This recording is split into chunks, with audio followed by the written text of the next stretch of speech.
Welcome everyone, this is episode 19 of the Heart for Excellence show. Today we're going to continue our conversation from the previous episode, and the name of this episode is Transformation of Divorce Mess. Yeah.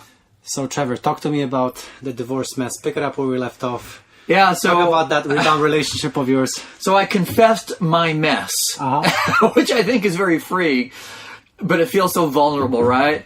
Yeah. But this is the reality of my life, and I have to own it. If I don't own it, I keep walking in mess. Yeah. So I was talking about how my daughter basically challenged me on the time frame of things. I was there. Yeah, you were there. Yeah, she has on the record. And I rebounded like really quick. I really did. So I rebounded so fast. My head was like, I don't know, probably did 360 back and forth, like just rebounding. Mm-hmm. It was fast. So I figured, okay, I'm going to deal with my pain. I'm just going to find a good, healthy relationship. Yeah. Like, what a dumb thought. Yeah. like fix. Like, how am I going to find a healthy relationship when I myself am unhealthy? Yeah. Oh, man. I feel so embarrassed talking about this, but here we go. So, went online, tried to find a good Christian woman. Well, did you use like a Christian mingle, or did you go to Tinder? Yeah, no, I didn't use Tinder. Did you? No, don't answer that. No, I've done pretty much everything out there except for Tinder. It was just one of those generic... Huh? I really don't recall which one, but nonetheless, was it Christian? Oh, it was the one they made the movie on. It was Christian Mingle or something. There was a movie about it? Yeah, I think there was a movie. Maybe it was more of a big ad for it or something, really. Than I guess you figure, hey, I'm going to get a Christian woman. Infomercial. It'll be quick. It'll be a quick fix, huh? And so I go, yes. Oh, man, this is so vulnerable and so... crap. It's like, this is me. Like, I'm embarrassed. Let me just put it that way, brother. It's vulnerable, but at the same time, would you say it's very common? Because I'll be next. So, I find this one, and I'm not going to, obviously, just for propriety and confidentiality and respect, but I found this lady, she was pretty much a Barbie doll. Yeah. In a sense, the long blonde hair, blue eyes, about 5 foot. 7 Barbie doll figure. Would look great on your Facebook profile. Would look great on my Facebook profile and would really validate me. Because if she's with me, it validates me. Obviously, your ex-wife was wrong. Yeah, right? Oh, my goodness. So, and we clicked on a lot of ideas, but when you're rebounding, if she looks good, right, everything clicks. Yeah. It's kind of funny how our mind rationalizes. If there's something that we really, really want, our mind is very good. It's like, oh, it's not so bad. Oh, that's fine. Oh, that's fine. Because, we're really thinking with the wrong body parts. And dude, we're not even getting paid for being this honest. Like, I don't know why we're doing this. But here we go. So, and she was in another state. Oh, wow. So we did a long-term relationship back and forth, and she loved the outdoors. She was fit as a fiddle. There's no doubt she could hike mountains much faster than me. And so we clicked on a lot of those types of interests, like health, fitness, diet. She's super clean, right? And mine was like, oh, my soulmate. and so long story short, man, we were married within 1 year. And I don't know if it was 9 months or what it was, but I mean, classic rebound, dude. And in the process, I hurt my kids more collateral, emotional, relational damage, and that was that. And as I've shared in some other episodes, I had a shunt in my head, and there's no cure for hydrocephalus. So these things in our head keep us alive. And thankfully, this one works amazingly well. Well, I could have never tell, yeah. So I'm grateful for that. But during this time of rebounding, with the emotional depression and lies I was telling myself, and just the mess I was in, I also had this shunt issue. It's tough to really just recall and go back, but I did marry very quickly. I had a friend said, "Hey, life's too short. Go for it. Just go for it." It was really the worst advice I could have gotten. My daughters tried saving me from being stupid. So that's before your current wife, or is this your current wife? Yeah, no, that was before the current. No way! I didn't realize that. I thought you were just dating. Yeah, I said I had it annulled, right? Oh my goodness! No, I thought you had the divorce. You did some dating around. Yeah, thanks, man. Trevor, appreciate it, bud. This is getting interesting. Keep going, buddy. Thanks. Now you're making it even easier. Yeah, you're making my rebound look just a little bit better. That's what I'm here for. That's what our friends for. So we rebounded. I mean, dude, it was just stupid. My daughters tried saving me from making a dumb mistake. But man, when you're in the midst of stupidity, there ain't nothing right about what I did. I just need to confess that. You just need to know that. There was nothing right. It was all just dumb. And I can't even justify it other than it's the reality of my brokenness. Yeah. There's no other way to describe it, bud. Yeah. Reality. And so you're saying that still at that time, there was no voice in the back of your head saying, slow down. This is what appeared to be the right thing for you to do that back then. I think it was a combination of a lot of things. It was, like I said to you in the previous episode, I was numb. Yeah. I was emotionally numb. And then with the shunt and the head issues, everything was always cloudy to me, and it was difficult. Yeah. And unless somebody goes through some kind of brain trauma, it's hard to, like you're living in a cloud. Unless something's really right in front of your face, it's hard to pay attention. Okay. And then you compound it with a 20-year marriage that was divorced, and you don't believe in divorce, and it was just one messy mess. Yeah. Long story short, I just realized this wasn't going to work because it was all predicated and based on falsehood. Yeah. And so I just shared it with her, and I just let her know I couldn't have any more kids because with this head stuff, I just didn't see myself parenting, and she wanted kids. Yeah. And I was like, I just can't do it. I got to be honest with you. I don't think we did the smartest thing. Yeah. So we had it annulled after about 2 months. Oh, so it's very quick. Very quick. Very quick. I think it was 2 months, maybe 3. It wasn't very long at all. And I'm sure one of my daughters will correct me if I'm wrong. But again, I've lost track of time frame. But we didn't stay married long. It was pretty clear it wasn't right. Yeah. And I thought, oh crap, I'm one of those guys. Yeah. Twice. Well, single each time from different perspectives of just dumb both times in different ways. So I said, oh my goodness, what do I do? So I'll give you the short gist of it because I want to get to what somebody close to you had brought up, and I thought it was such a great, valid point, very caring point, very caring point. I listened to some series from different guys about my brokenness and relationships and where I was messed up and where I was going wrong. And it really just boiled down to this, my friend. I wanted a relationship to validate me. I was insecure and I needed to figure this out. And by the grace of God, somehow he did it. When I was finally ultimately broken and embarrassed and ashamed and just guilty. Yeah. Guilty. That's when God truly was able to step in and put the final pieces of what he was doing at that juncture in my life in place. The final pieces, because he was working on me during this whole time. Yeah.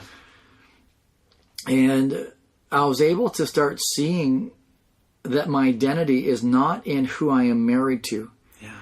That relationships that are healthy are more about me as a husband giving to my wife. And that's been my focus now.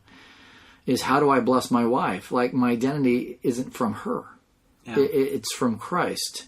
And I owned my crap and my stupidity and my ignorance. I mean, I don't know. I can't find enough words to... Yeah. Right? And if you find them, let me know because I'm the same way. I'm just like, what the hell was I thinking? But I think there's so many guys like us, right? Like what you just said. What the hell was I thinking? What the hell was I thinking? But it's exactly that. It's the hell. It's the brokenness. Like on the mug from the Advance, love the hell out of them as Christ loves the hell out of you. Yeah. It was hell in my thoughts. It was destructive thinking, hell. Yeah. That was in my thoughts. Me. Take care of yourself. Yeah. She validates you. Control and insecurity and selfishness. That's hell. Yeah.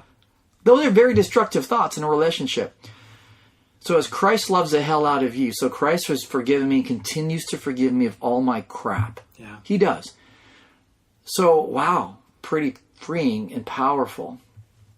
So then I took some time. It wasn't very long. I'll say that again, of just researching and just, how do I do this?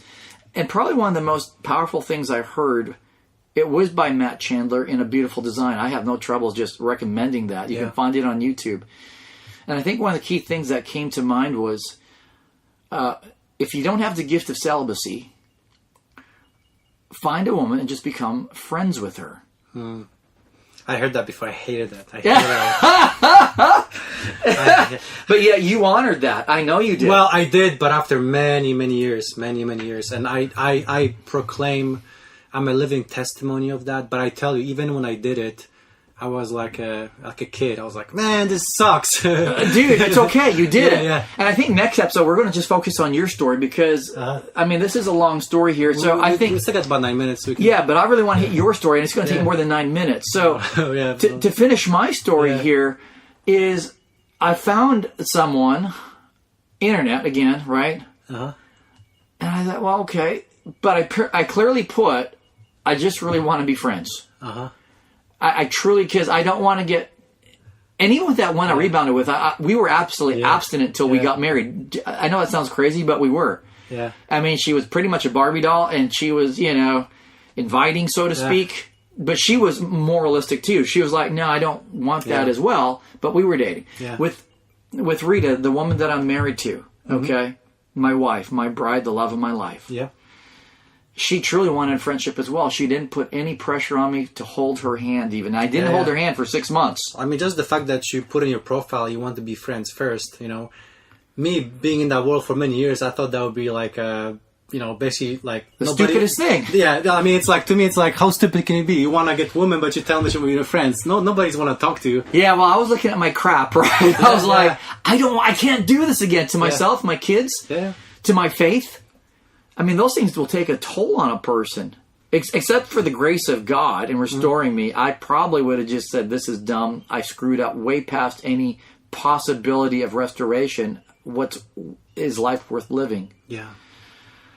And so with Rita and I didn't hold her hand for 6 months. Wow. I was like, I'm not going to touch you. I don't want to hold you. I just want to hang out with you. And if you're okay with just hanging out, we'll do that. And that's what we did. And then roughly about the 7-month mark, I think it was, I really like her as a person. Like, what a concept, right? So she's no longer an object to validate me. Yeah. She's a person. Wow. And she's a really nice person. Yeah. She's really sweet. And she's consistent with who she says she is. Within the 7 months that we were just hanging out. And I thought, I like her. I think I just want to court her. And I just laid all my mess out to her. Like, I shared the rebounding. And I said to her, we're sitting in a parking lot in Brookshire Brothers. I said, look it. By the way, before you did that, did you think, were you concerned that after you do it, she might leave you? I wasn't sure what she was going to do, to be honest. I had no clue. Yeah. I just figured I'm just going to tell her all my crap. Yeah. Because she needed to know the truth and the mess the things that I had been through and where I'm coming from. I just wanted full disclosure of everything. I told her about my addiction to pornography. Yeah. I told her about my 20-year marriage. I told her about my rebound. And I said, this is me. Wow. And I said, I'm free from pornography. Here's my stupid stuff from rebounding and why. And I told her I even had a medical condition that there is no cure for except for a medical device that works. And I just said, this is me. Wow. And if I understand if you want to stop being friends, because I'm at the point where I don't know I don't want to waste your time and I don't want to get emotionally connected to you if this isn't something you would like to pursue. Wow. And she says, so I said, I'd like to court you with the intention of marrying you unless God puts a red flag up for you and for me. Either one or both. And then we stop. But I said, we still, we got to build a friendship. Right. And she said she wanted to do that.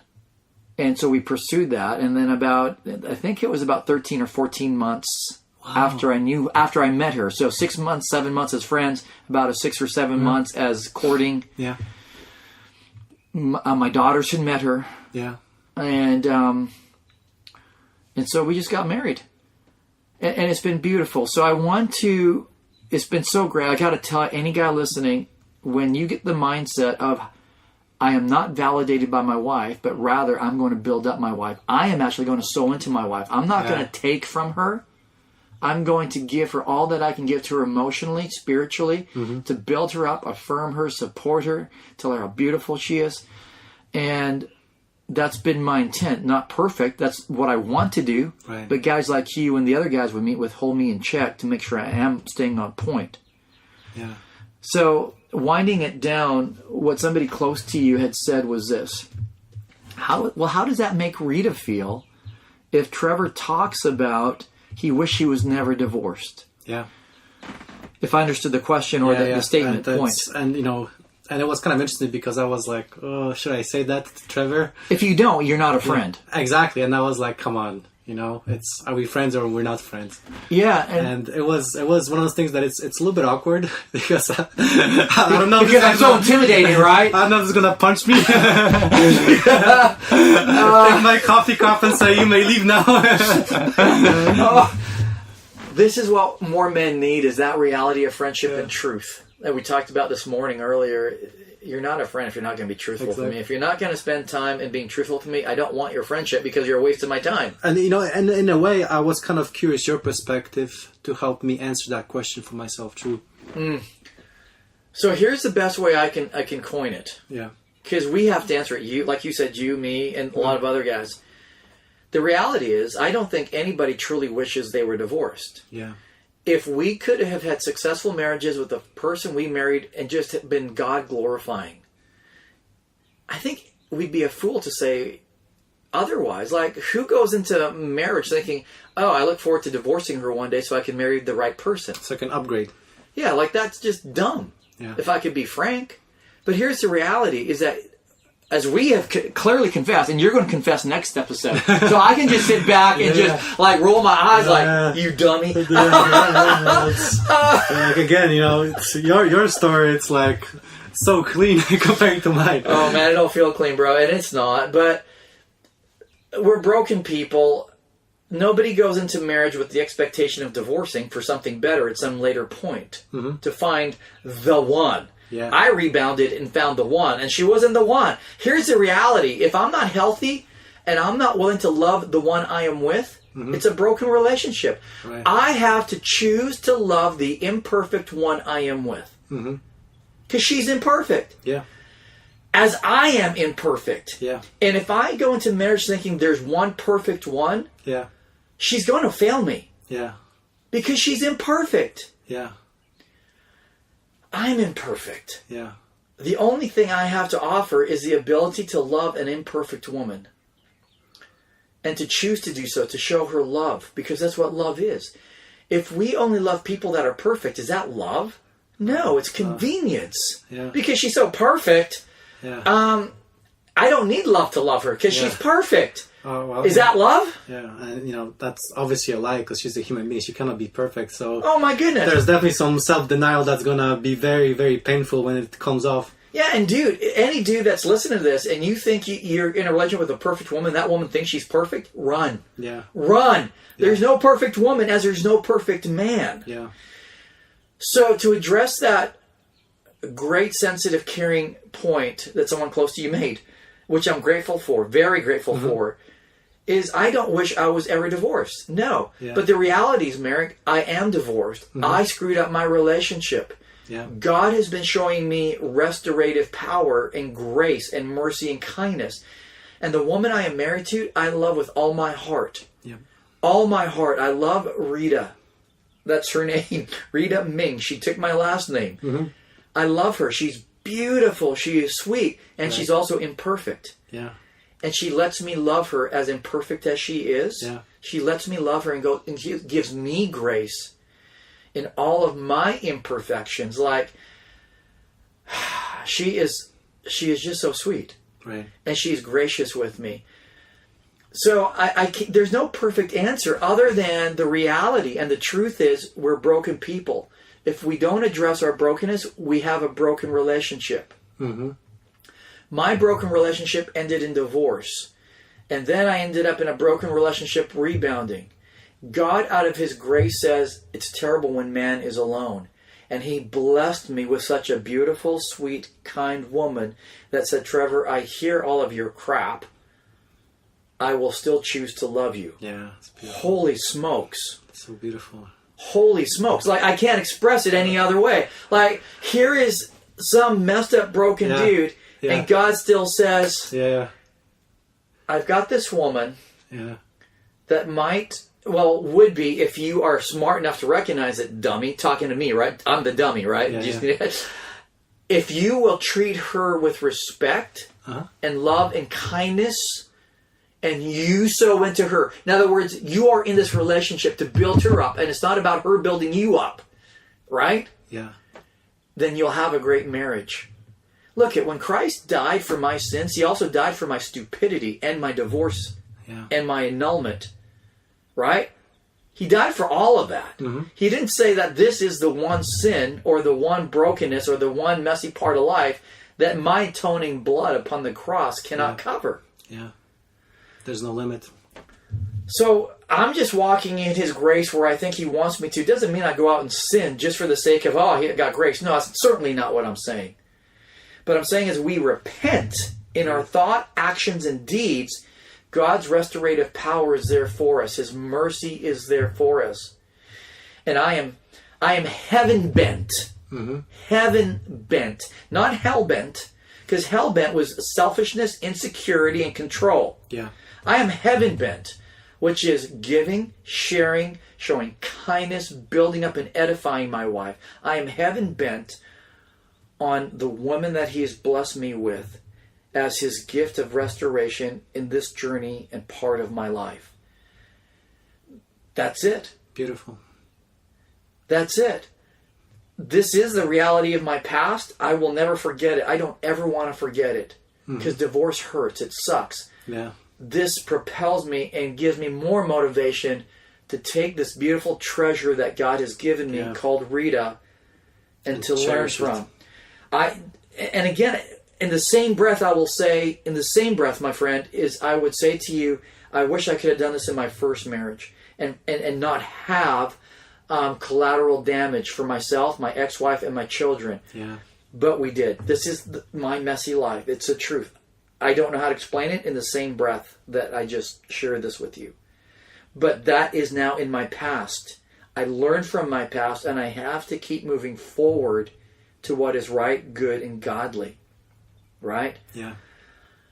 I want to love Rita well, and I hope you get to know Rita and that your wife gets to know Rita so that you guys hold me accountable for how I treat Rita, how I care for her, and how I love her. And she is a treasure to me. Yeah. Because I don't feel I deserve what God blessed me with in her. She is beautiful, she is sweet, she is kind. Oh. Wow. Wow, Trevor, I don't think I can top that. Thank you for opening up. Thank you for sharing the many blessings that God bestowed upon you. And I hope that this inspires our listeners to take a look at closer where they're at and what they can do to get the same beautiful thing that is available to all of us if we just choose to be real with ourselves and get closer to God. Yeah. If we can just own our stuff and then learn how to surrender it to Christ, he doesn't give up on us. We might give up on ourselves, but he doesn't give up on us. Yep. And then he surprises us. So thank you for your grace to be friends with me, a messy, broken dude that is on a journey to figure out how do I live healthy and whole. So thank you for being a friend. Thank you for doing the same. Well, God bless, guys, and talk to you soon. Yeah. Love you guys.